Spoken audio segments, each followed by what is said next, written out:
What is hiatal hernia? എപ്പോഴും frequent ആയിട്ട് എക്സാംസിന് ചോദിക്കുന്ന ഒരു കണ്ടീഷനാണ്.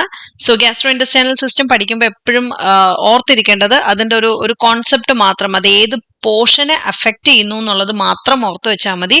And common symptoms like in gastrointestinal system each and every condition will have certain common symptoms. So common signs and symptoms we can skip and we can only focus the classical characteristic sign. Okay. So the first condition is hiatal hernia. What happens here? Hope the screen is clear. Hope you can read this. A portion of the stomach and the vagus nerve is just moving, or it is just moving up, or it is pushing upward into the thorax through hiatus. Okay. Now look at this. This is the hiatal area. Okay. ഈ താഴെ നിന്ന് സ്റ്റൊമക്കും അതുപോലെ തന്നെ Vegas നെർവും hiatus വഴി just തൊറാസിക്കിലേക്ക് അല്ലെങ്കിൽ ഒരു നമ്മുടെ chest പോർഷനിലേക്ക് pushup ചെയ്ത് വരുന്നതിനെയാണ് ഹയറ്റൽ ഹെർണിയ എന്ന് പറയുന്നത്. Now see we have diaphragm. Diaphragm is a thick dome-shaped muscular organ. Okay, and the diaphragm separates thoracic organ from abdominal organ. Remember, diaphragm, which is a thick dome-shaped part which separate abdominal organ from thoracic organ. What happens in hiatal hernia?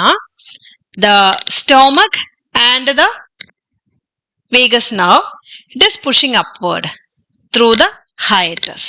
Okay, അപ്പൊ അങ്ങനെ move ചെയ്ത് മേളിലേക്ക് വരുമ്പോൾ എന്ത് പറ്റും? Lower ഇത് basically pressure towards the thoracic area will increase. Okay, so because of pressure the thoracic pressure increases. As a result of what happens?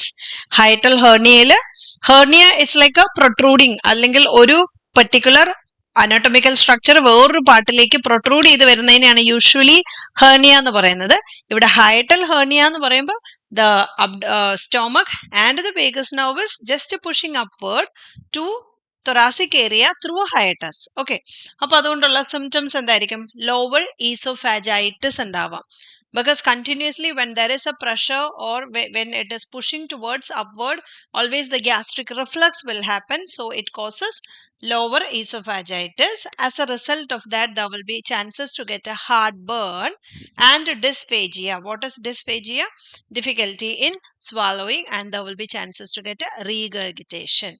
Okay, അപ്പൊ continuous ആയിട്ടുള്ള ഒരു ഹാർട്ട് ബേൺ ഉണ്ടാവും. എപ്പോഴും ഇങ്ങനെ പൊളിച്ച് തട്ടിക്കൊണ്ടിരിക്കും, എത്ര കഴിച്ചാലും എപ്പോഴും ഈ ഒരു ഇറിറ്റേഷൻ ഉണ്ടാവും. So there will be chances to get a heartburn. Fine. And lower oesophagitis. What is lower oesophagitis? ഈസോഫാഗസിന്റെ ലോവർ പോർഷനിൽ ഇൻഫ്ലമേഷൻ ഉണ്ടാവുന്നു. അപ്പോൾ പേഷ്യന്റിന് എപ്പോഴും ഒരു ചെസ്റ്റ് പെയിൻ പോലെയോ അല്ലെങ്കിൽ ഒരു പ്രഷർ പോലെ എപ്പോഴും ഫീൽ ചെയ്യും. Okay, and then regurgitation, that means vomiting. These are the classical signs. See, I have not included any of the common symptoms. Okay, I did not add any common symptoms. Only the important classical symptoms I have included. Clear? And the management.